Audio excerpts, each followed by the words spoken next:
پروردگار بہروں بر، پروردگار بہروں بر۔ اعوذ باللہ من الشیطان الرجیم، بسم اللہ الرحمن الرحیم۔ ان اللہ وملائکتہ یصلون علی النبی یا ایہا الذین آمنوا صلوا علیہ وسلموا تسلیما۔ اللہم صل علی سیدنا و نبینا و شفیعنا و مولانا محمد وعلی آل محمد وبارک وسلم۔ محترم خواتین و حضرات، السلام علیکم۔ پیام صبح کے ساتھ ایک بار پھر حاضر میں ہوں آپ کا میزبان انیق احمد۔ قرآن کریم کے مختلف آیات پر پیام صبح میں بات ہوتی ہے، روزانہ ہوتی ہے، ماں سوائے جمعہ ہفتے کو ہم سوال جواب کے 2 پروگرام کرواتے ہیں۔ آپ کے سوالات ہوتے ہیں اور مفتی صاحب کے جوابات، لیکن پیر، منگل، بدھ اور جمعرات ان 4 دنوں میں قرآن کریم کے مختلف آیات پر ہمارے ملک کے جید علماء گفتگو فرماتے ہیں اور قرآن کریم کے ان آیات کے معنی، مفاہیم، تشریحات وہ واضح کر دیتے ہیں، شان نزول سے لے کر لمحہ موجود تک۔ اور آج قرآن کریم آج کے انسان سے کیا مخاطبت کر رہا ہے یہ بھی بتاتے ہیں، اور آج بھی قرآن کریم ذہن انسانی کی امامت کس کس انداز میں کرتا ہے اور قیامت تک کرتا رہے گا۔ خواتین و حضرات، ہم اپنے علماء کے دلی شکر گزار ہوتے ہیں کہ وہ تشریف لاتے ہیں اور اپنا علم ہم تک منتقل کرتے ہیں۔ خواتین و حضرات، آج ہم سورہ آل عمران کی آیات 100 اور 101 پر بات کروائیں گے اپنے ملک کے ایک ممتاز عالم دین سے، ایک اسکالر سے جو تشریف فرما ہیں ہمارے ساتھ اس پروگرام میں اسلام آباد سے۔ اللہ اہل ایمان سے مخاطبت فرما رہا ہے اور یہ فرما رہا ہے کہ اگر تم نے ان اہل کتاب میں سے ایک گروہ کی بات مانی تو یہ تمہیں ایمان سے دور کر دیں گے، اور نہ ہی دور کریں گے بلکہ کفر کی طرف پھیر لے جائیں گے۔ اہل کتاب میں سے ایک گروہ، مخاطبت اہل ایمان سے ہو رہی ہے۔ ان کی خواہش کیا ہے کہ تم کفر کی طرف دوبارہ چلے جاؤ۔ تمہارا کفر کی طرف جانے کا کون سا موقع، کیا جواز؟ تمہیں اللہ کی آیات سنائی جا رہی ہیں، اللہ اکبر، اللہ اکبر۔ اور یہ بھی اللہ فرما رہا ہے کہ اور تمہارے درمیان اللہ کے رسول صلی اللہ علیہ وآلہ وسلم موجود ہیں۔ خواتین و حضرات، اس آیت کا جو اطلاق اور انطباق ہم آج پہ کرتے ہیں تو قرآن کریم موجود اور اسوہ رسول کریم صلی اللہ علیہ وآلہ وسلم موجود۔ ہم قرآن کریم کی ان آیات کو کس انداز سے لے رہے ہیں؟ پھر اللہ فرماتا ہے، اجر دیتا ہے، نتیجہ بیان فرماتا ہے، انعام کا ذکر کرتا ہے کہ جو اللہ کا دامن مضبوطی کے ساتھ تھامے گا وہ ضرور راہ راست پر ہوگا۔ خواتین و حضرات، آج کے حالات میں یہ آیات ہم سے کیا کہہ رہی ہیں؟ ہمیں سماجی، سیاسی، معاشرتی معاملات میں کچھ بڑوں کی ڈکٹیشن لینی پڑ جاتی ہے ہمارے مالیاتی ادارے، کیونکہ دین تو ایک مکمل پیکج کا نام ہے نا۔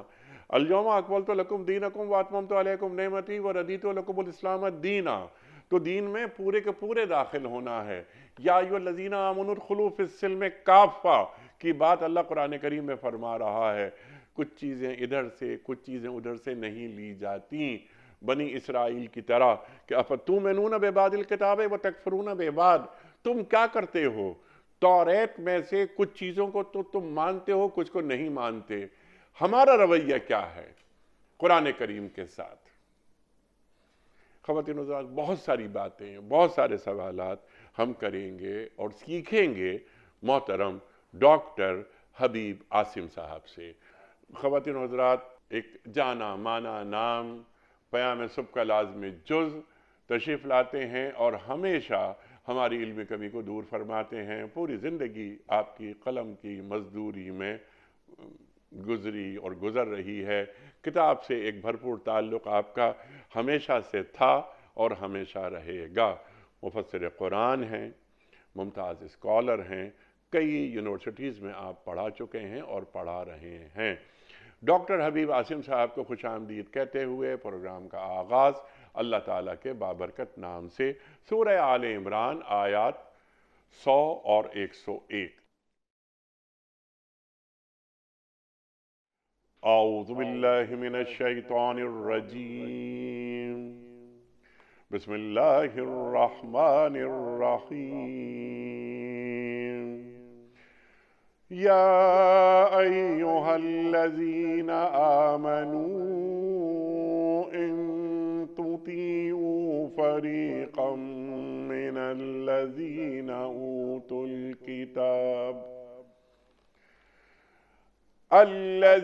اوتوا الكتاب يردوكم بعد إيمانكم كافرين،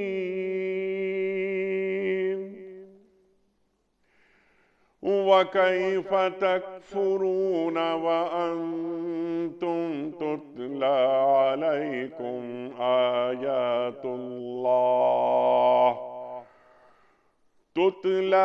عليكم آيات الله وفيكم رسوله، ومن يعتصم بالله فقد هدي إلى صراط مستقيم۔ صدق الله العظيم۔ اے لوگو جو ایمان لائے ہو، اگر تم نے ان اہل کتاب میں سے ایک گروہ کی بات مانی تو یہ تمہیں ایمان سے پھر کفر کی طرف پھیر لے جائیں گے۔ تمہارے لیے کفر کی طرف جانے کا اب کیا موقع باقی ہے جبکہ تم کو اللہ کی آیات سنائی جا رہی ہیں اور تمہارے درمیان اس کے رسول صلی اللہ علیہ وآلہ وسلم موجود ہیں۔ جو اللہ کا دامن مضبوطی کے ساتھ تھامے گا وہ ضرور راہ راست پالے گا۔ اللہ اکبر۔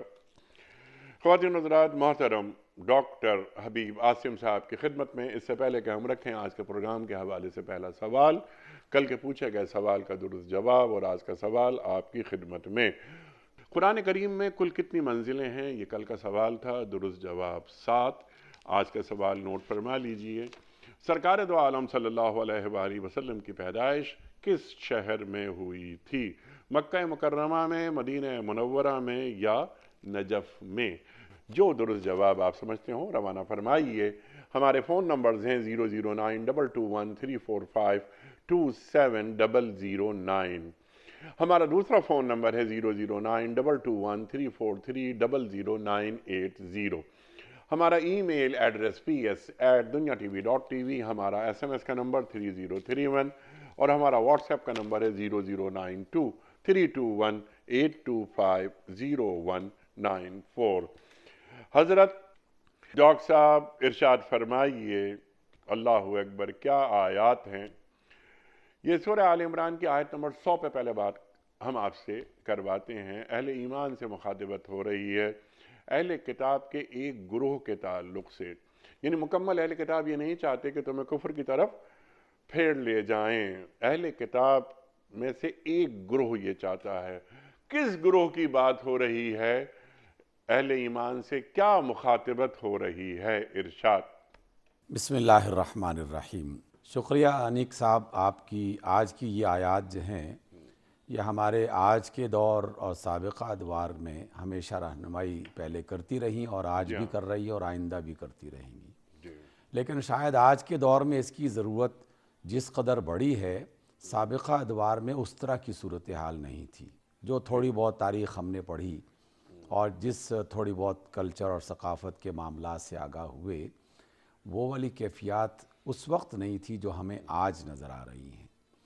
پہلی بات جو آپ نے اپنے اس ترجمہ قرآن اور اس کی طرف جو اشارے آپ نے فرمائے اسی میں پوشیدہ ہے، وہ ہمیں جان لینی چاہیے، اور وہ یہ ہے کہ رسول اللہ صلی اللہ علیہ وسلم کی تشریف آوری سے ذرا پہلے جو قوم دنیا میں موجود تھی اور ان سے ذرا پہلے جو دوسری قوم موجود تھی، ان کے بارے میں تمام لوگ متفق ہیں کہ آپ صلی اللہ علیہ وسلم کے بالکل قریب اور آپ کے زمانے سے منسلک قوم وہ جناب مسیح علیہ الصلاۃ والسلام کو ماننے والے عیسائی افراد تھے، جی اور ان سے منسلک، ان سے جڑے ہوئے زمانے میں جو لوگ موجود تھے وہ یہود تھے، اور ان کے درمیان میں بہت ساری چیزیں قدر مشترک بھی رہیں، مختلف بھی ہوئیں۔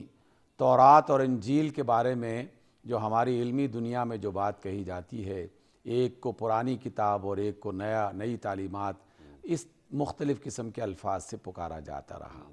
تو اس اعتبار سے اہل کتاب کے بارے میں قرآن مجید میں جہاں جہاں تذکرہ ہوا، تمام علماء کا اتفاق ہے کہ اس سے مراد یہود اور نصارہ ہیں، یعنی یہود اور مسیح علیہ السلام ہیں۔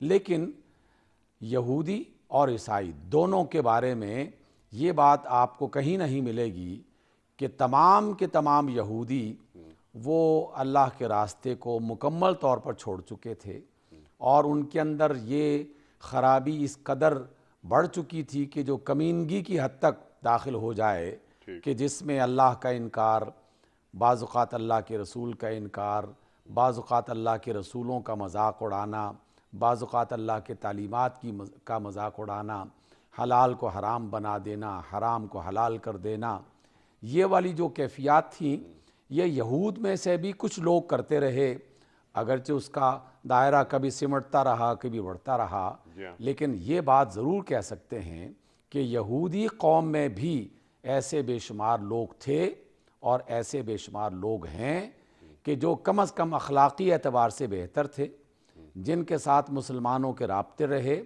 حتیٰ کہ روایات میں جو بات، اور ہم نے اپنے ان پروگراموں میں اس کا ذکر بھی کہیں کہیں کیا کہ رسول اللہ صلی اللہ علیہ وسلم کے وصال سے ذرا پہلے بھی جو ہمیں تاریخ میں بات ملتی ہے کہ آپ صلی اللہ علیہ وسلم کی زرہ ایک یہودی کے ہاں گروی رکھی ہوئی تھی تاکہ آپ اپنے گھر کے کچھ معاملات کو پورا کر سکیں اور ان سے مالی طور پر کچھ چیزیں وصول کی جائیں۔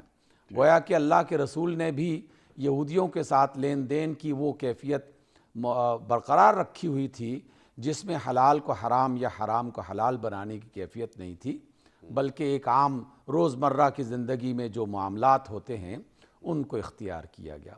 خود قرآن مجید میں بھی عیسائیوں کے بارے میں یہ بات کہی گئی کہ عیسائیوں میں بہت سے لوگ ایسے ہیں جو راتوں کو اٹھ کے گڑ گڑاتے ہیں، اللہ تعالیٰ کے سامنے زاری کرتے ہیں اور وہ اللہ تعالیٰ کی عظمت کا اعتراف کرتے ہیں، اور واقعی ایسا ہے کہ بے شمار عیسائی اب بھی ایسے ہیں کہ جو اللہ تعالیٰ کی حرام کردہ چیزوں کے بارے میں اگر انہیں پتہ چل جائے تو وہ اس سے باز رہتے ہیں، اس کے قریب بھی نہیں جاتے، حرام کاموں کے قریب نہیں جاتے، صاف ستھرے رہتے ہیں۔ تو اس اعتبار سے، اور وہ کام بھی نہیں کرتے جو بعض شیطان صفت انسان ان دونوں قوموں اور ان دونوں گروہوں میں سے کر رہے تھے اور کر رہے ہیں۔ اس وجہ سے ایک گروہ کا تذکرہ کر کے پوری قوم یہود کو اور پوری قوم عیسائیت کو مطعون یا ان پر طعنہ زنی نہیں کی گئی اور انہیں ملعون نہیں قرار دیا گیا۔ اہل ایمان سے یہ کہا کہ تمہیں یہ دیکھنا ہے کہ تم سے کون سے ایسے کام کروائے جا رہے ہیں جو اللہ اور اس کے رسول کی طرف سے تمہیں بتا دیا گیا تھا کہ یہ کرنے ہیں یا نہیں کرنے۔ اگر حلال کو حرام بنانے کی کوئی بھی شخص، کوئی بھی گروہ، کوئی بھی ادارہ کوشش کر رہا ہے تو اللہ کے نزدیک وہ غلط ہے، اور ان کے پیچھے اگر تلاش کرنا شروع کر دیں، سرچ کرنا شروع کر دیں تو پتہ چلتا ہے کہ کوئی نہ کوئی ایسا یہودی ذہن کام کرتا ہوا وہاں نظر آ جائے گا جو یہود قوم میں سے ہی اگرچہ ہے لیکن ان کا وہ بگڑا ہوا فرد جس کے اندر وہ تمام خرابیاں موجود تھیں جس کا تذکرہ قرآن مجید میں پایا جاتا ہے، اور ہم اس کو ذکر بھی کرتے رہتے ہیں۔ مثلا 3 4 5 بڑے بڑے گناہ جو قوم یہود میں آئے اور ان کی وجہ سے اللہ تعالیٰ نے ان پر سخت عذاب نازل کیا۔ مثلا بے حیائی اور بدکاری، قوم لوط نے اس کو شروع کیا، اس کو اختیار کیا، اللہ تعالیٰ کا غضب ان پر ٹوٹا۔ اور انبیاء کا مذاق اڑانا، اللہ کی تعلیمات کا مذاق اڑانا اور انبیاء کو قتل کرنا، یہ معاملہ موجود تھا۔ اللہ تعالیٰ نے ایسے بہت سارے لوگوں کو عذاب کا شکار کیا۔ اللہ تعالیٰ کے دین سے ہٹا کر کچھ ایسی باتیں انہیں بتانا کہ جو اللہ کی طرف سے نہیں آئی تھیں، ٹھیک یعنی کتاب میں تحریف کر دینا، اللہ کی تعلیمات کو بدل کے لوگوں کے سامنے پیش کرتے ہوئے یہ کہنا کہ یہ اللہ کا فرمان ہے، جبکہ وہ اللہ کا فرمان نہیں ہوتا تھا۔ تو یہ بھی اس گروہ کا ایک عمل تھا۔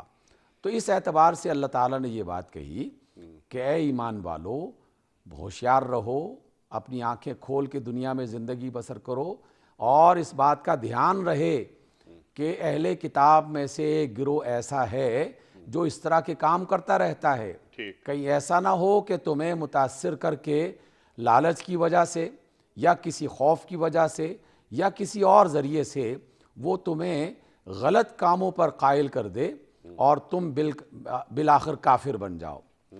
انیق بھائی، کافر کا معنی بھی ہم مختلف مجالس میں بیان کرتے رہتے ہیں، جو قرآن کی آیات میں سے ہی جی ہاں ہم نے کشید کیا اور اخذ کیا ہے جی ہاں کہ یہود میں سے یہ والا گروہ جو کہ باطل پرست اور خرابی کو عام کرنے والا اور اللہ اور اس کے رسول کے راستے سے ہٹانے والا، اور عیسائیوں میں سے بھی کچھ لوگ یہ مل کر جو کام کرتے ہیں وہ در حقیقت انسان کو کافر بنانے کی کوشش کرتے ہیں، یعنی اللہ کا نافرمان۔ اللہ کا نافرمان۔ ایک معنی یہ ہے کہ اللہ کا نافرمان بنا دیا جائے۔ تو جب بھی کوئی شخص یا کوئی گروہ یا کوئی جماعت اس طرح کا کام کر رہی ہو تو ان سے ہوشیار رہنا چاہیے۔ سبحان اللہ۔ اور دیکھیے انیق بھائی، آپ نے بھی سینکڑوں بار اس غلطی کی طرف اشارہ کیا اور تنبیہ کی، اور سخت ترین ہم نے انداز بھی بعض اوقات اپنائے کہ آخر سود کو کس نے حلال کیا؟ کیا مسیح علیہ السلام نے سود کو حلال کیا تھا؟ کبھی نہیں۔ کیا موسیٰ علیہ السلام کی شریعت میں سود کبھی حلال تھا؟ نہیں تھا۔ اس وجہ سے یہ بات بالکل کنفرم ہو جاتی ہے کہ یہود کے کسی گروہ میں سے اگر کچھ لوگوں نے اور مسیحی لوگوں میں سے کسی گروہ نے اگر سود کو جائز قرار دے دیا اور پھر آہستہ آہستہ مسلمانوں نے بھی اسی کو اختیار کر لیا، تو اس ایک پہلو کے اعتبار سے مسلمان بھی کفر کے راستے پر چل پڑے، اللہ اکبر، اللہ۔ نافرمانی کے راستے پر چل پڑے، اللہ کی صحیح بات کو چھوڑ کے نظر انداز کر کے اسے نہ ماننے کے راستے پر چل پڑے۔ اور جس طرح یہودی علماء نئی نئی تعبیرات کے ذریعے اپنے ماننے والوں کو گمراہ کرتے رہے، اسی طرح بعض افراد، ہمارے افراد جو مسلمان ہیں ہماری طرح، وہ بھی تعبیرات نئی نئی پیدا کر کے کہ ارے صاحب یہ سود وہ سود تھوڑی ہے یہ کہ جس میں انسان کا استحصال ہوتا تھا، اس میں تو استحصال کوئی بھی نہیں، تو خود بدلتے نہیں، قرآن کو بدل دیتے ہیں۔ ہوئے کس درجہ فقیہان حرم بے توفیق، جو اقبال کہہ گئے ہیں۔ ڈاکٹر صاحب، کیا اچھی بات آپ نے فرمائی کہ ہمارے اندر بھی کچھ لوگ ایسے ہیں کہ جو جواز ڈھونڈ کے لے آتے ہیں کہ جناب والا یہ وہ سود نہیں ہے۔ تو ان لوگوں کے بارے میں قرآن کیا کہتا ہے؟ انیق بھائی، انہی کے بارے میں یہ آیت کام کر رہی ہے اور ہمیں بتا رہی ہے کہ ہوشیار رہنا، کہیں یہود و نصارہ کا ایک خاص گروہ جو فتنہ پرست اور باطل پرست ہے وہ تمہیں کافر نہ بنا دے۔ کافر کا آپ نے بھی معنی بتایا، ہم نے بھی تفسیر کرنے کی کوشش کی کہ اللہ کا نافرمان نہ بنا دے، اور جب وہ اللہ کا نافرمان بن جائے گا اور اس کے لیے پھر حیل حجت اختیار کرنا شروع کر دے گا، اس کے جواز کے راستے تلاش کرنا شروع کر دے گا، تو یہ ان یہودی علماء کے راستے پر چلنا ہے جو اس زمانے میں بھی اللہ کی بتائی ہوئی باتوں کو اپنی تعبیرات کے ذریعے سے بدلنے کی کوشش کیا کرتے تھے، اور آج کے زمانے میں بھی بدلنے کی کوشش کر رہے ہیں۔ صرف ایک سود کی بات نہیں ہے، دیگر معاملات کا بھی یہی حال ہے۔ تو اس اعتبار سے کافر نہ بننا، اس کا مطلب یہ ہے کہ تم اللہ کے نافرمان نہ بنو۔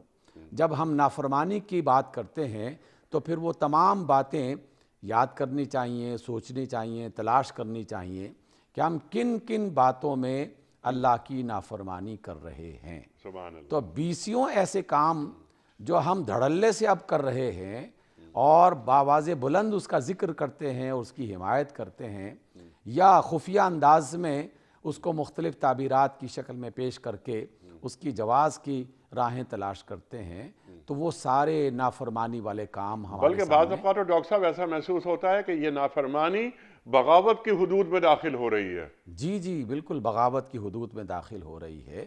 اب دیکھیے اس میں جو پہلا ایک اور معنی کافر کا جو ہم سب جانتے ہیں کہ اللہ کا انکار، رسول کا انکار، آخرت کا انکار، کتاب کا انکار، اور یہ تمام اسلام کی تعلیمات کے بارے میں یہ کہہ دینا کہ یہ لوگوں کے نظریات ہیں، پہلے بھی نظریات آتے رہے، آئندہ بھی آتے رہیں گے، یہ کوئی خدائی تعلیم نہیں ہے۔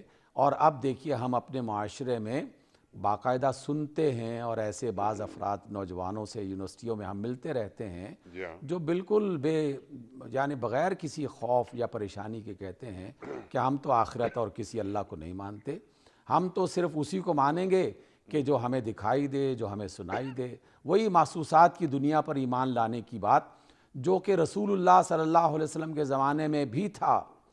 ان ایتھیسٹ کو اور یہ جو مادہ پرستی کرنے والے جو لوگ ہیں، انہیں یہ جان لینا چاہیے کہ جناب آپ جس کا تذکرہ کر رہے ہیں اور جسے اپنا نظریہ بنا رہے ہیں، یہ آپ کا کوئی نیا نظریہ نہیں ہے، یہ رسول اللہ صلی اللہ علیہ وسلم کے زمانے میں جو کفار تھے ان کا بنایا ہوا طریقہ تھا۔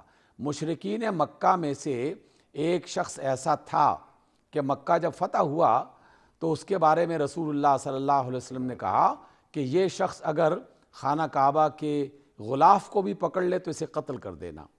اور جب پوچھا گیا کہ اس کا کیا گناہ تھا تو آپ صلی اللہ علیہ وسلم نے یہی بتایا کہ یہ وہ شخص ہے کہ جو ہمارا مذاق بھی اڑایا کرتا تھا، اور اللہ کے بارے میں اس نے انکار کرتے ہوئے یہ کہا کہ ہم اس وقت تک ایمان نہیں لائیں گے جب تک کہ 4 فرشتے آسمان کی طرف نہ جائیں اور سیڑھی ہمارے سامنے موجود ہو اور آسمان سے وہ کتاب لے کر زمین پہ نازل ہوں، اور پھر ہم اس کتاب کو چھو کر دیکھ لیں کہ ہاں واقعی یہ وہ فرشتے ہیں، یہ وہ کتاب ہے، یہ وہ سیڑھی ہے، تب کہیں ہم جا کے مانیں گے۔ گویا کہ وہی کہ جو ہمیں جب تک نظر نہ آئے، جب تک سنائی نہ دے، جب تک ہمارے حواس اس کے لیے قبولیت کا اعلان نہ کر دیں، ہم اسے نہیں مانتے۔ تو اس لیے کافر ہونا یہ بھی کیفیت ہے، اور اس میں بھی بعض ہمارے نوجوان اگرچہ بہت ہی اقلیت میں ہیں، لیکن ایک نوجوان بھی اسلام کو چھوڑ کر کفر کی راہ پہ چل پڑے تو پریشان تو ہونا چاہیے۔ تو اس لیے اس بات کی بھی توجہ دینی چاہیے کہ یہود و نصارہ کے ان لوگوں کی ان باتوں سے بچنے کی کوشش کریں۔ اور جو تیسرا معنی ہے کافر کا، اس میں تو ہم سب کسی نہ کسی درجے میں مبتلا ہو رہے ہیں، اور وہ ہے ناشکرہ ہونا۔ ناشکرے کی کیفیت کی میں ایک وضاحت ضرور کرنا چاہتا ہوں۔ میرا تعلق چونکہ تعلیم اور کتاب سے ہے، اور تعلیمی اداروں سے، طلباء سے، استادوں سے وابستہ ہیں ہم لوگ، تو اس میں مجھے جو ناشکری کی ایک بہت بڑی بات نظر آ رہی ہے، اور اس پر بہت ہی افسوس بھی ہوتا ہے کہ مسلمان ہونے کے باوجود، اللہ کو اپنا رب ماننے کے باوجود، محمد صلی اللہ علیہ وسلم کو اللہ کا آخری نبی ماننے کے باوجود، قرآن کو اللہ کی سچی کتاب ماننے کے باوجود، ان میں سے بہت بڑی تعداد ایسی ہے جو یہ برملا کہتی ہے کہ ہمارا مضمون فزکس ہے، ہمارا مضمون بایولوجی ہے، ہمارا مضمون میتھمیٹکس ہے، ہمارا مضمون اور دیگر تمام مضامین، ان کو ہم اپنے انداز میں پڑھائیں گے۔ آپ لوگ جو ہیں وہ اسلام کو اس میں داخل کرنے کی مت کوشش کریں۔ اچھا، تو اسلام کو داخل کرنے کی آپ بات فرما رہے ہیں، بلکہ وہ ٹیچرز، پروفیسرز، یہ فزکس میں اور بایولوجی میں وغیرہ وغیرہ یہ بھی بیان کرنے لگے ہیں کہ اس میں اللہ کو شامل کرنے کی ضرورت نہیں ہے۔ جی، جب آپ نے اللہ کو نکال دیا تو اللہ پھر کیا کرے گا؟ اللہ پھر ہمیں اپنی رحمت سے نکال دے گا۔ دیکھیے یہ تو ایک بالکل سمجھ میں آنے والی بات ہے۔ ڈاکٹر صاحب، آپ کی پوری زندگی مختلف یونیورسٹیز میں گزری ہے، ڈاکٹر صاحب یہ آپ فرما دیجئے کہ کیا علم سیکولر بھی ہوتا ہے یا ہو سکتا ہے؟ علم کبھی سیکولر نہیں ہو سکتا۔ دیکھیے یہ بات بالکل اٹل حقیقت ہے، اس کو سمجھنے اور سمجھانے کے لیے بے شک وقت لگ جائے، دنیا کی بہت ساری مثالوں کو اپنے سامنے رکھ کے، علم سیکولر نہیں ہوتا۔ علم اللہ کی کائنات کا ایک حصہ ہے، اور اللہ تعالیٰ اس کائنات کا خالق ہے۔ نہ اس کائنات کے حصوں کو نکالا جا سکتا ہے، اور نہ کائنات کے خالق کو اس سے الگ کیا جا سکتا ہے۔ اور ہم تو اکثر، اور آپ کی مجالس میں اللہ تعالیٰ کے خاص فضل سے اس کو بارہا سمجھا چکے اور سمجھ چکے کہ اللہ نے تو پہلی وحی کی پہلی آیت میں ہی سیکولرزم کا تیا پاچا کر دیا تھا، ختم کر دیا تھا۔ اور یہ بتایا تھا کہ اقرأ بسم ربک الذی خلق، کہ پڑھو اپنے رب کے نام سے۔ جہاں رب نہیں ہے وہاں نہ پڑھو ہے، نہ علم ہے، نہ خلق کی بات ہے۔ وہاں تو انسان بس ٹامک ٹوئیاں مارتا ہے، صحرا میں صحرا نوردی کرتا پھرے گا اور الٹی سیدھی باتیں لوگوں کو بتا کر اپنے آپ کو جھوٹی تسلیاں دینے والی بات ہے۔ حقیقت سے اس کا کوئی تعلق نہیں ہوگا۔ کیا مخلوق کو خالق سے الگ کیا جا سکتا ہے؟ اور کیا خالق اپنی مخلوق کے بارے میں فکر مند نہیں ہے؟ یقیناً دونوں کا ایسا قوی اور مضبوط رشتہ ہے کہ مرنے کے بعد بھی ختم نہیں ہوگا، اور مرنے کے بعد تو اور زیادہ طاقتور اور مضبوط ہو جائے گا۔ تو پھر ہمیں دنیا کی اس چھوٹی سی زندگی میں کیا یہ کوشش نہیں کرنی چاہیے کہ ہم اللہ کو اور اللہ کی باتوں کو اور اللہ تعالیٰ کی حکمتوں کو اور اس کی قدرتوں کو اور اس کی آیات کو اپنے اپنے کام کا حصہ بنائیں؟ انیق بھائی، جب آپ یہ کہتے ہیں کہ عدالت میں انصاف ہونا چاہیے، اللہ انصاف کے بارے میں یہ تعلیم دیتا ہے، تجارت میں یہ والی بات ہونی چاہیے، اللہ نے تجارت کے لیے یہ تعلیمات دی ہیں، تو پھر علم اور تعلیم میں اللہ کہاں غائب ہو سکتا ہے؟ کس مضمون سے الگ کیا جا سکتا ہے؟ قطعی طور پر نہیں کیا جا سکتا۔ اس لیے آپ کا یہ جملہ بڑا قابل غور ہے کہ اسلام سیکولر نہیں ہے، اسلام اس کا علم اس کائنات کا حصہ ہے، اور علم اللہ ہی کی طرف سے آیا، اللہ ہی کی قوت کے ذریعے سے، اسی کی عطا کردہ صلاحیتوں کے ذریعے سے علم میں مسلسل اضافہ ہو رہا ہے۔ ہم جسے اپنی ایجاد کہتے ہیں وہ اللہ کی ایجاد ہی میں غور و فکر کے صورت میں ایک نیا وجود تلاش کرنے کی بات ہے۔ اللہ ہی اصل میں الخالق ہے، تمام تر چیزیں ایجاد کرنے والا وہی ہے۔ ہم اسی کی ایجاد کرتی ہوئے جو کی جانے والی چیزیں ہیں اور تخلیق کی جانے والی چیزیں ہیں، ان کو ری اسمبل کرتے رہتے ہیں، شکلیں بناتے رہتے ہیں، بدلتے رہتے ہیں، اور پھر گمان کرتے ہیں کہ ہم نے کوئی نئی دریافت کر لی ہے۔ حقیقت میں دریافت کرنا بھی اللہ ہی کی کسی حکمت کو دریافت کرنے کے مترادف ہے۔ اس کو تلاش کرنا چاہیے۔ اس اعتبار سے آج کی پہلی جو آیت ہے بڑی ہی کمپریہنسو اور بڑی وسیع آیت ہے کہ اے لوگو، اے ایمان والو، اہل کتاب کا ایک گروہ تمہیں اپنی طرح بنا کے کفر کے راستے پر چلانا چاہتا ہے۔ ان کی سازشوں سے، ان کی چالوں سے بچ کے رہو، ان کے بنائے ہوئے اور بتائے ہوئے راستوں پہ مت چلو، کہیں ایسا نہ ہو کہ تم بھی اسی طرح کفر کے راستے پہ چل پڑو، کبھی ناشکری کی صورت میں، کبھی انکار کی صورت میں، کبھی نافرمانی کی صورت میں۔ ٹھیک ہے۔ اچھا ڈاکٹر صاحب، آپ کی گفتگو سبحان اللہ بہت جامع، بہت تفصیل سے آپ نے بات فرما دی۔ سوالات بہت سارے یہاں اٹھ سکتے ہیں، کم از کم 10-12، لیکن اس کو مختصر کرتے ہیں اور فوکس کر لیتے ہیں۔ بلکہ آج ہمارا من حیث القوم یا من حیث الامہ جو مرعوبیت ہے، جو مغلوبیت ہے، خاص طور پر ہمارے نوجوانوں کے حوالے سے، علم کے حوالے سے جو آپ بات فرما رہے تھے، جب آپ بات فرما رہے تھے تو مجھے بار بار یہ محسوس ہو رہا تھا کہ علم میں سے پہلی بات تو یہ کیا کام مغرب نے کہ اللہ کو نکال دیا، علم کو بنا دیا سیکولر، لا دین، بے خدا۔ آپ نے بالکل واضح کر دی بات کہ وہ علم ہی نہیں کہ جس میں اللہ موجود نہ ہو۔ توحید کو نکال کر کوئی علم نہیں ہوتا۔ لیکن اب یہ ہمارے جو بچے بچیاں ہیں جو اے لیولز کر لیتے ہیں، اے لیول شروع ہو رہا ہے، یعنی اب آگے جا رہے ہیں، ڈگری کی طرف جا رہے ہیں، ماسٹرز کر رہے ہیں۔ اس وقت جو پاکستان میں جو ریسرچ ہوئی ہے اس کے مطابق اے لیولز کرنے والے ہمارے بچے اور بچیاں 75% ایسے ہیں جو پاکستان ہی میں نہیں رہنا چاہتے، کیونکہ ان کے ذہن میں یہی ہے کہ جو علم ہے وہ علم مغرب ہی کا علم ہے اصل میں۔ تو ہم اپنا را میٹیریل دے دیتے ہیں مغرب کو، مغرب وہ بچے چلے جاتے ہیں اور ان میں سے اکثر پھر وہیں رہتے ہیں ڈالرز اور پاؤنڈز کے چکر میں۔ تو یہ بھی کفر کی اتباع یا کفر کے ایک چال میں خود کو پھنسا لینا ہے۔ دو سوچیں چل رہی ہیں ایک ساتھ، ایک سوچ ہے سر سید کی جو مروبانہ مغلوبانہ ہے، دوسری سوچ چلتی ہے اقبال کی جو مغرب سے انتفاع تو چاہتے ہیں، فائدہ حاصل کر لیا جائے، لیکن وہ مغرب کی اتباع نہیں چاہتے۔ ارشاد فرمائیے ایسی صورت میں آج ہمارے نوجوان کو آپ کیا تعلیم کریں گے؟